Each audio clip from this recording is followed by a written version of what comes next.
বিদ্যালয়ের সকল শিক্ষক শিক্ষিকা ও শিক্ষাকর্মী বৃন্দ, উপস্থিত অভিভাবক বৃন্দ এবং আমার বিদ্যালয়ের প্রিয় ছাত্রছাত্রীবৃন্দ, সকলকেই জানাই ৭৮তম স্বাধীনতা দিবসের আন্তরিক শুভেচ্ছা ও অভিনন্দন।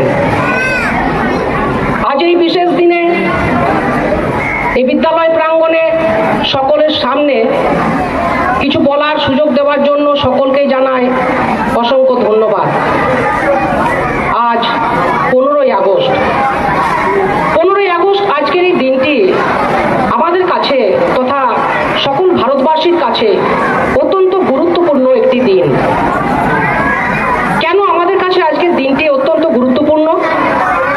তার কারণ 1947 সালের 15ই আগস্ট আজকের এই দিনটিতে আমাদের দেশ ভারত ব্রিটিশদের প্রায় দীর্ঘ 200 বছর ধরে চলতে থাকা শাসন থেকে মুক্ত হয়েছিল, ভারত স্বাধীন হয়েছিল। কিন্তু সেই স্বাধীনতার পর মোটেও মসৃণ ছিল না। শত শত ভারত মাতার বীর সন্তান আত্মবলিদান ও আত্মত্যাগের মধ্য দিয়ে ব্রিটিশদের কাছ থেকে সেই স্বাধীনতা ছিনিয়ে এনেছিল, বাধ্য করেছিল ভারতবর্ষের বুকে ব্রিটিশ সাম্রাজ্যের সূর্যকে চিরতরে অস্ত যেতে।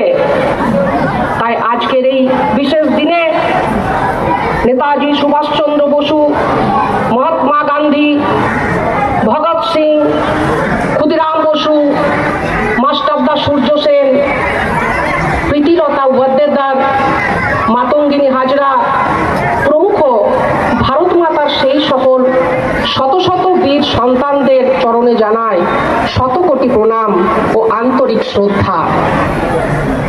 শুধু তাই নয়, স্বাধীন ভারতের সার্বভৌমিকতা ও অখণ্ডতা রক্ষার্থে এবং সমগ্র বিশ্ব দরবারে ভারত মাতাকে শ্রেষ্ঠ স্থানে উপনীত করতে শত শত লক্ষ লক্ষ ভারত মাতার বীর সন্তান সদা সর্বদা জাগ্রত এবং সচেষ্ট।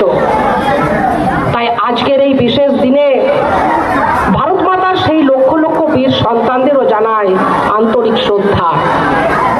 সর্বোপরি আজ এই বিশেষ দিনে বিদ্যালয় প্রাঙ্গণে দাঁড়িয়ে এসো আমরা সকল মিলে শপথ করি, আমরা যেন আমাদের দেশের স্বাধীনতা, সার্বভৌমিকতা, অখণ্ডতা রক্ষার্থে, জাতীয় পতাকার সম্মান রক্ষার্থে নিজেদের সদা সর্বদা প্রস্তুত রাখি এবং নিজেদেরকে সুনাগরিক হিসাবে যেন আমরা প্রতিষ্ঠিত করতে পারি।